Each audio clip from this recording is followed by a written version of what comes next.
Welcome friends to the session on Teacher and Teaching in Higher Education, a historical perspective of higher education in India post-independence period. I am Dr. Lalita Vartak, Principal of Adarsh Comprehensive College of Education and Research, Pune. Let me begin with a beautiful quote by Ron Lewis. He states, "Ensuring quality higher education is one of the most important things we can do for the future generations." I think this quote helps us to understand the relevance of higher education shaping the future of the country. After the end of this session, you will be able to explain the concept of higher education, state the constitutional provisions for higher education, summarize the recommendations of the different education commissions and policies on education, tell the vision envisaged in the draft of National Policy of Education 2019 for higher education. Let us begin with understanding the concept of higher education. Higher education refers to the education beyond the higher secondary level, especially the education provided by a college or an university. Education at a college or university where subjects are studied in great detail and at advanced level. Education at universities or similar educational establishments, especially which lead to the degree level. These are the dictionary meanings of higher education.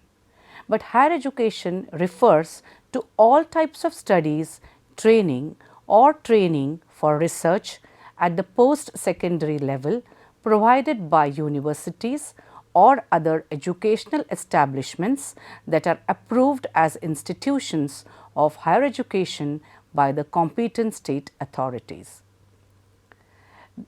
The Maulana Abul Kalam Azad was the first education minister of independent India.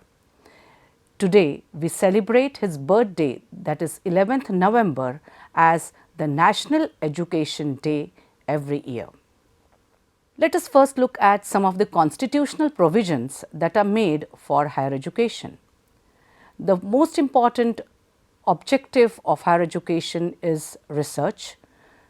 There is a provision of higher education and research centers of national importance by the Union government in our constitution.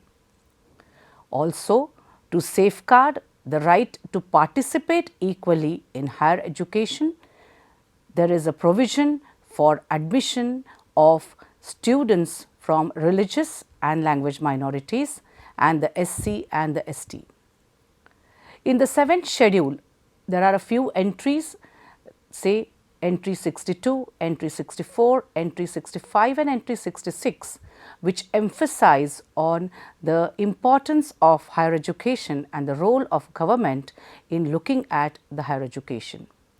Entry 62 is concerned with the National Library, Indian museums and any other institution of national importance. Entry 64 is concerned with the scientific and technical institutions of national importance. Entry 65 is related to the establishment of professional, technical and vocational education, promotion of special studies or research and scientific and technical assistance in the investigation of crime. The entry 66 is concerned with the coordination and determination of standards in institutions for higher education or research or scientific and technical institutions. When we are looking at the historical perspective, we will have to look at these 5 major parameters: the University Education Commission, the Secondary Education Commission, the Indian Education Commission, the National Policy on Education 1968 and the National Policy on Education 1986. Let us first look at the University Education Commission, established during the year 1948-49. Dr. Sarvapalli Radhakrishnan was the chairman of this commission. He was the former Vice Chancellor of the Banaras University and he was the second President of India. His birthday is celebrated as the Teachers' Day all over India. We have to understand that this was the first education commission in independent India. This commission was set up especially to give its recommendations about the university education. The commission made a recommendation to the government that it should include education in the concurrent list. So, it becomes the responsibility of both the centre and the state. It also recommended the establishment of the University Grants Commission for supervision and allocation of funds to the universities. Another important recommendation was that admission to the universities should be after 11 years of schooling. The structure suggested by this commission was 11 years of schooling and 3 years of university. They also recommended that every university should have certain number of research fellowships to encourage research. An important recommendation was English should be the medium of instruction for higher education.